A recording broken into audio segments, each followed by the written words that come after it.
Hello friends, कैसे हैं आप सब लोग। आज के वीडियो में हम बात करेंगे बाबर के बारे में। तो चलिए वीडियो को स्टार्ट करते हैं। इसमें पहला पॉइंट दिया है कि मुगल वंश की स्थापना बाबर ने की थी। तो मुगल वंश की स्थापना बाबर ने, जो कि 1526 ईस्वी में की थी। तो आपसे एग्जाम में डायरेक्टली पूछा जाता है कि मुगल वंश की स्थापना किसने की थी। तो मुगल वंश की स्थापना बाबर ने की थी। अब अगला पॉइंट दिया है कि बाबर का पूरा नाम। तो बाबर का पूरा नाम जहीरुद्दीन मोहम्मद बाबर है। ठीक, बाबर का पूरा नाम जहीरुद्दीन मोहम्मद बाबर है। अगला पॉइंट दिया है कि बाबर का जन्म। तो बाबर का जन्म 14 फरवरी 1483 ईस्वी को अंदीजान में पैदा हुए थे। तो बाबर 14 फरवरी 1483 को अंदीजान में पैदा हुए थे, जो फिलहाल उज्बेकिस्तान का हिस्सा है। ये रही जहीरुद्दीन बाबर की तस्वीर। अब आगे बात करते हैं बाबर की शासना अवधि, यानी कि बाबर ने भारत पर कितने वर्ष शासन किया। तो बाबर ने भारत पर 1526 से 1530 ईस्वी तक शासन किया। तो बाबर का उत्तराधिकारी, उसका पुत्र हुमायूं हुआ। ठीक, बाबर का जन्म, जैसा हम आपको ऊपर बता दिए कि बाबर का जन्म 14 फरवरी 1483 को हुआ था। अब अगला आता है कि निधन। तो बाबर का निधन 26 दिसंबर 1530 को आगरा में हुआ था। तो बाबर का निधन 26 दिसंबर 1530 को आगरा में हुआ था। उसकी समाधि, तो बाबर की समाधि सबसे पहले बाबर को सबसे पहले आगरा के आराम बाग में दफनाया गया। फिर वहां से निकालकर बाबर को काबुल में दफनाया गया।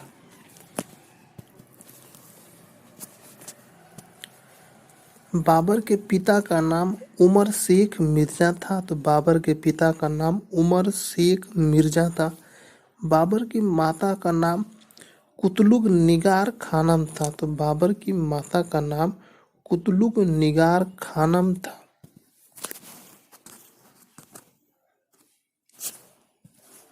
अगला दिया कि मुगल सम्राट बाबर द्वारा किए गए युद्ध। तो मुगल सम्राट बाबर द्वारा किए गए कुछ युद्ध। तो इसमें पहला युद्ध आता है पानीपत का प्रथम युद्ध। तो पानीपत का प्रथम युद्ध के बारे में जानते हैं। तो पानीपत का प्रथम युद्ध 21 अप्रैल 1526 ईस्वी को इब्राहिम लोदी एवं बाबर के मध्य हुआ। इस युद्ध में बाबर विजयी हुआ। ठीक, इस युद्ध में बाबर विजयी हुआ और इसी युद्ध में इब्राहिम लोदी की मृत्यु हुई। इब्राहिम लोदी लोदी वंश का अंतिम शासक था। ठीक,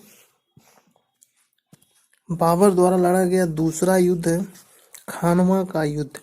तो खानवा का युद्ध 17 मार्च 1527 ईस्वी को बाबर एवं राणा सांगा के मध्य हुआ, जिसमें बाबर विजयी हुआ। अब बाबर द्वारा लड़ा गया तीसरा युद्ध चंदेरी का युद्ध। तो चंदेरी का युद्ध 29 जनवरी 1528 ईस्वी को मेदिनी राय एवं बाबर के मध्य हुआ। इसमें भी बाबर विजयी हुआ। अब बाबर द्वारा लड़ा गया चौथा और अंतिम युद्ध है घाघरा का युद्ध। तो घाघरा का युद्ध 6 मई 1529 ईस्वी को अफगानी एवं बाबर के मध्य हुआ। इसमें भी बाबर विजयी हुआ। तो बाबर द्वारा लड़े गए चारों युद्धों में बाबर विजयी हुआ। यहाँ पे एक नोट पॉइंट में देख लेते हैं। घाघरा का युद्ध बाबर द्वारा लड़ा गया अंतिम युद्ध एवं मध्यकालीन इतिहास का प्रथम युद्ध था, जिसे जल एवं थल दोनों जगहों पर लड़ा गया। यानी कि घाघरा का युद्ध बाबर द्वारा लड़ा गया अंतिम युद्ध था जो जल और थल में लड़ा गया। इसके बाद 26 दिसंबर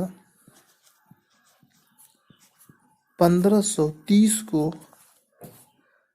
बाबर की मृत्यु हो गई।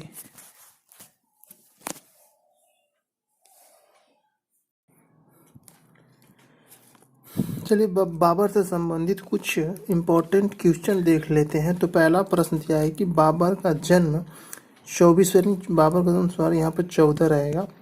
तो बाबर का जन्म 14 फरवरी 1483 को कहाँ हुआ था? तो बाबर का जन्म 14 फरवरी 1483 को परगना में हुआ था।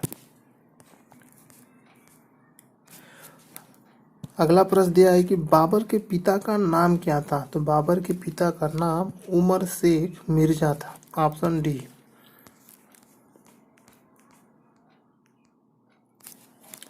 तीसरा प्रश्न दिया है कि बाबर की माता का नाम क्या था? तो बाबर की माता का नाम कुतलुग निगार खानम था। तो बाबर की माता का नाम कुतलुग निगार खानम था।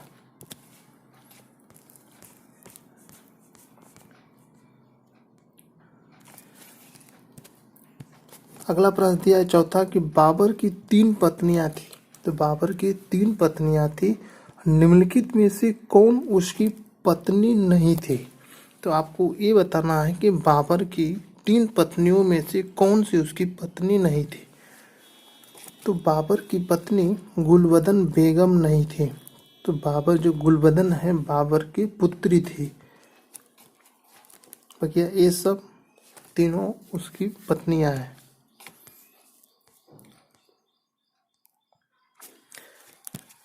पांचवा प्रश्न दिया है कि ने जब 8 जून 1494 ईस्वी में फरगाना राज्य का उत्तराधिकार प्राप्त किया तब उसकी उम्र केवल 12 वर्ष थी। वो कौन था? तो बाबर था। बाबर ने 12 वर्ष की उम्र में ही फरगाना राज्य का उत्तराधिकारी बन गया था।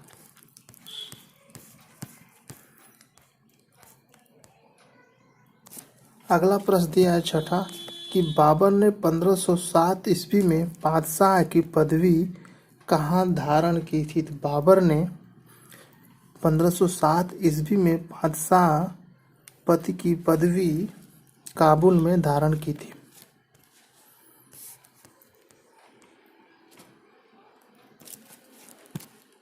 सातवां प्रश्न दिया है कि बाबर ने किस विजय के उपरांत बादशाह पद की उपाधि धारण की?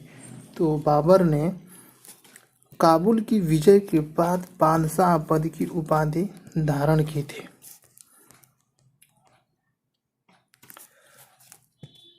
अगला प्रश्न दिया है आठवां कि बादशाह नामा का लेखक कौन है? तो बादशाह नामा का लेखक अब्दुल हमीद लाहौरी है। तो बादशाह नामा का लेखक अब्दुल हमीद लाहौरी है।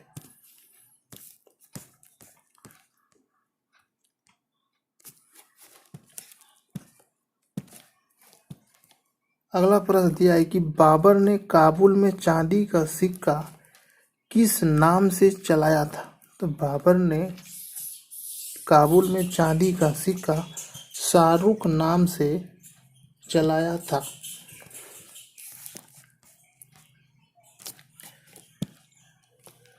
अगला प्रश्न दिया है कि बाबर ने बाबरी नामक चांदी के सिक्के कहाँ चलाए थे? तो बाबर ने बाबरी नामक चांदी के सिक्के कंधार में चलाए थे।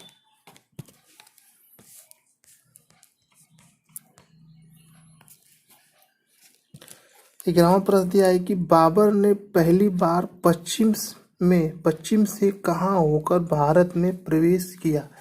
तो बाबर ने पहली बार पश्चिम से कहाँ होकर भारत में प्रवेश किया?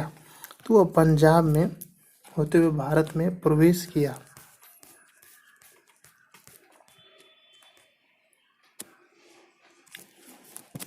अगला प्रश्न दिया है कि भारत पर आक्रमण हेतु किसने बाबर को निमंत्रण नहीं भेजा था? तो भारत पर आक्रमण हेतु किसने बाबर को निमंत्रण नहीं भेजा था? वो था शेर शाह सूरी।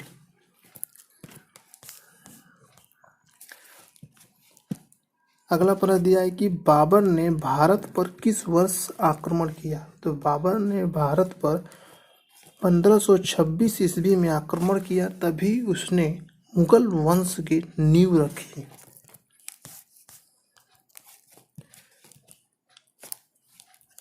पंद्रहवां प्रश्न दिया है कि भारत का प्रथम मुगल बादशाह कौन था? तो भारत का प्रथम मुगल बादशाह वही बाबर ही हुआ, क्योंकि बाबर ने ही मुगल वंश की स्थापना की थी। तो ऑप्शन नंबर सी बाबर।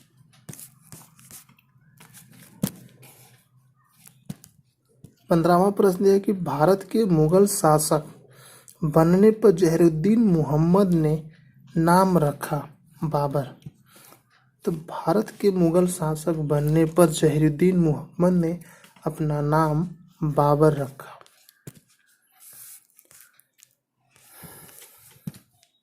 अगला प्रश्न दिया है कि दिल्ली में मुगल साम्राज्य की नींव निम्नलिखित में से किस लड़ाई के परिणाम स्वरूप पड़ी? तो पानीपत की प्रथम लड़ाई के बाद मुगल साम्राज्य की नींव पड़ी। तो पानीपत की लड़ाई 1526 में लड़ी गई थी बाबर और इब्राहिम लोदी के मध्य। अगला प्रश्न दिया है कि वर्ष 1526 में लड़ी गई पानीपत की पहली लड़ाई में बाबर से कौन पराजित हुआ था? तो इब्राहिम लोदी पराजित हुआ था। इसी युद्ध में इब्राहिम लोदी की मृत्यु हो गई थी। 18वां प्रश्न है कि पानीपत की प्रथम लड़ाई में किन दो सेनाओं के बीच लड़ी गई थी?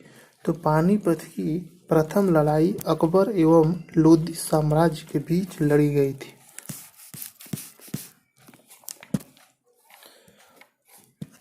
19वां प्रश्न दिया है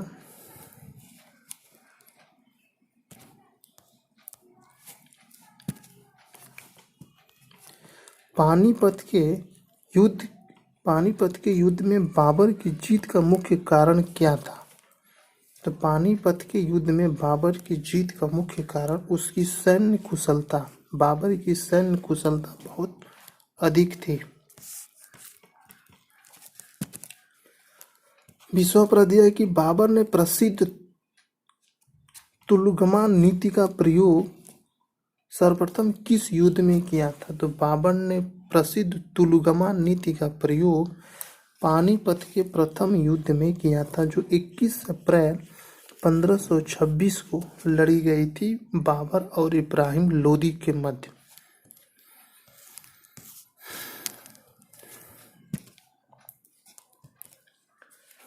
इक्कीसवां प्रश्न है कि किस युद्ध के विजय के उपलक्ष्य में बाबर ने काबुल निवासियों को एक एक चांदी के सिक्के दिए और इस उदारता के लिए उसे कलंदर की उपाधि दी गई?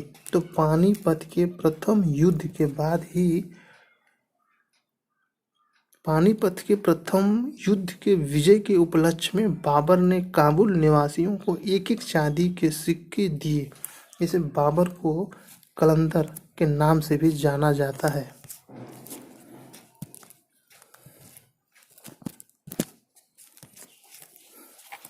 22वां प्रश्न कहता है कि मध्यकालीन भारत में निम्नलिखित में से किसने पहली बार युद्ध में तोपों का इस्तेमाल किया था? तो मध्यकालीन भारत में निम्नलिखित में से किसने पहली बार युद्ध में तोपों का इस्तेमाल किया था? तो बाबर ने किया था।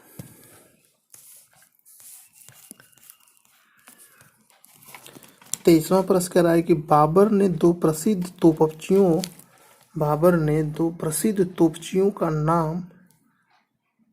तोपचियों का क्या नाम था? तो बाबर के दो प्रसिद्ध तोपचियों का नाम मुस्तफा एवं उस्ताद अली कुली था।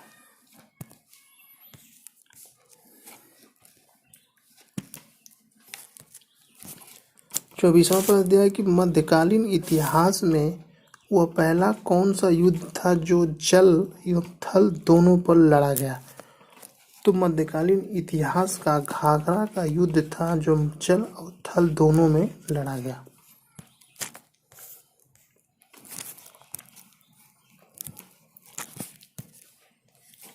अब अगला दिया है कि 25वां प्रश्न, खानवा के युद्ध 17 मार्च 1527 में बाबर द्वारा पराजित किए जाने वाला राजपूत था राणा सांगा।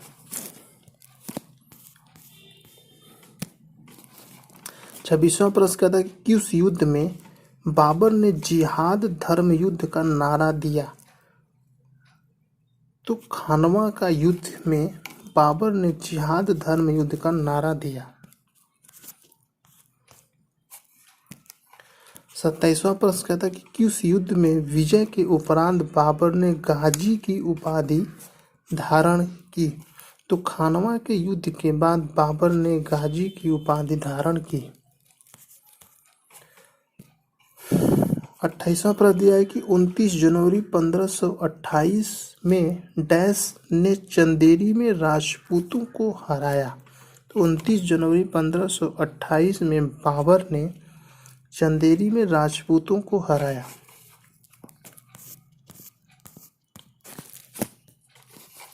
29वां प्रश्न दिया है कि इनमें से किसने बाबर को 1502 ईस्वी में सर-ए-पुल के युद्ध में पराजित किया था। तो सैवानी खान ने 1502 ईस्वी में सर-ए-पुल के युद्ध में बाबर को पराजित किया था।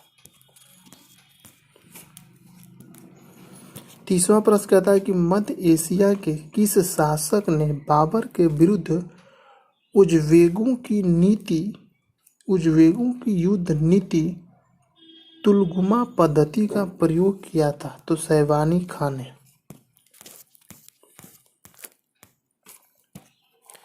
31वां प्रश्न है कि निम्नलिखित राजाओं में से किसने सैनिक संगठन में श्रेणी प्रणाली का प्रचलन किया जिसमें छोटी टुकड़ी में 50 सैनिक थे। तो बाबर ने। 32वां प्रश्न कहता है कि मुगल काल की राजभाषा कौन थी। तो मुगल काल की राजभाषा फारसी थी। 33वां प्रश्न कहता है कि मुगल प्रशासन में मुहतसिब था। तो मुगल प्रशासन में मुहतसिब था लोक आचरण अधिकारी।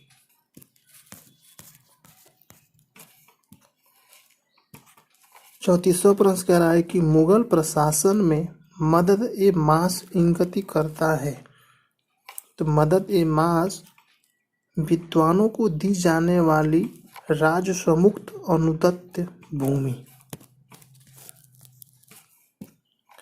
35वां प्रश्न कहता है कि मुगल प्रशासन में जिले को किस नाम से जाना जाता था। तो मुगल प्रशासन में जिलों को सरकार नाम से जाना जाता था। 36वां प्रश्न कहता है कि किसने ऐसे बाग बगीचे जिसमें बहता पानी हो के निर्माण की परंपरा शुरुआत की थी। तो बाबर ने ऐसे बाग बगीचे की शुरुआत की जिसमें बहता पानी हो। 37वां प्रश्न कहता है कि किस मुगल शासक ने भारत की वनस्पति और प्राणी जगत, ऋतुओं और फलों का विशद विवरण अपनी दैनंदिन डायरी में किया था। तो बाबर ने किया था।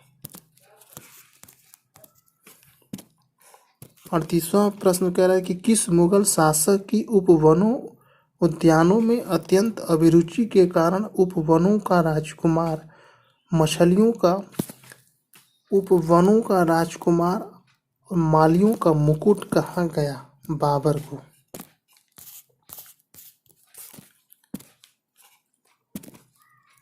39वां प्रश्न दिया है कि भूमि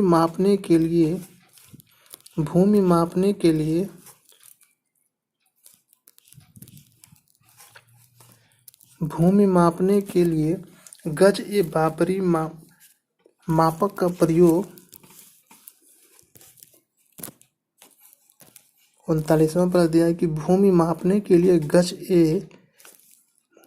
बाबरी मापक का प्रयोग किसने किया था? तो बाबर ने किया था।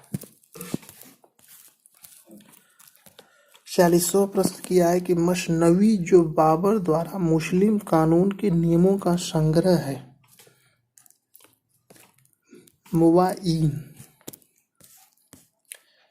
41वां प्रश्न दिया है कि मेहदी ख्वाजा कौन था? मेहदी ख्वाजा बाबर का बहनोई था। 42वां प्रश्न दिया है कि गुलबदन बेगम पुत्री थी, तो गुलबदन बेगम किसकी पुत्री थी? तो बाबर की पुत्री थी। 43वां प्रश्न है कि निम्नलिखित में से किसने लिखा है कि बाबर की मृत्यु विष देने से हुई है?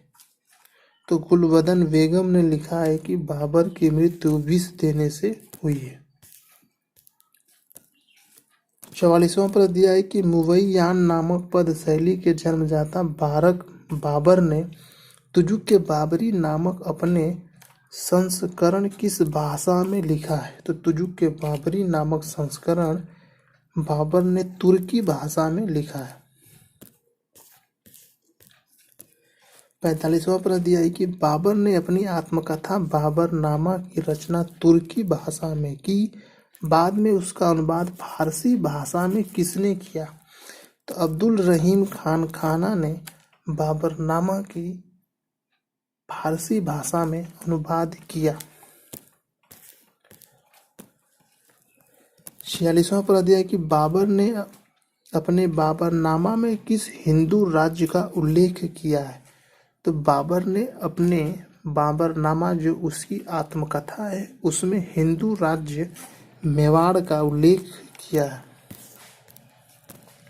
47वां प्रश्न कहता है कि रिसल ए उसज की रचना किसने की थी? तो बाबर ने की थी। 48वां प्रश्न दिया है कि बाबर का भारत के विरुद्ध प्रथम अभियान यूसुफजाई जातियों के विरुद्ध था, जिसमें उन्होंने भारतीय क्षेत्र बाजौर और भेरा पर अधिकार कर लिया। वह वर्ष था 1519 में। 49वां प्रश्न दिया कि बाबर की मृत्यु 1530 ईस्वी में कहाँ पर हुई थी? तो बाबर की मृत्यु 1530 ईस्वी में आगरा में हुई थी।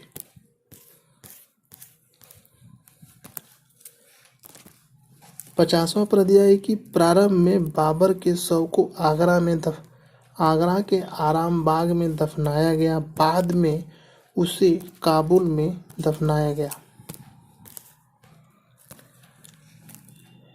51वां प्रश्न दिया कि किस मुगल शासक का मकबरा भारत में नहीं है? सबसे इम्पोर्टेंट सवाल जो सबसे ज़्यादा एग्जाम में पूछा जाता है कि किस मुगल शासक का मकबरा भारत में नहीं स्थित है? तो बाबर का मकबरा भारत में नहीं स्थित है, वह काबुल में स्थित है। 52वां प्रश्न दिया है कि बाबर का मकबरा कहाँ स्थित है? तो बाबर का मकबरा काबुल में स्थित है। 53वां और लास्ट क्वेश्चन दिया है कि निम्न में से किस मुगल सम्राटों ने स्वयं अपनी आत्मकथा लिखी है? तो जहांगीर। बाबर और जहांगीर ने अपनी आत्मकथा खुद से लिखी है। तो फ्रेंड्स, ये थे कुछ इम्पोर्टेंट क्वेश्चन जो बाबर से संबंधित थे, जो हर एक एग्जाम में पूछे जाते हैं। तो फ्रेंड, यदि वीडियो अच्छी लगी है तो चैनल को लाइक कीजिए, शेयर कीजिए और सब्सक्राइब कीजिए। So thanks for the watching.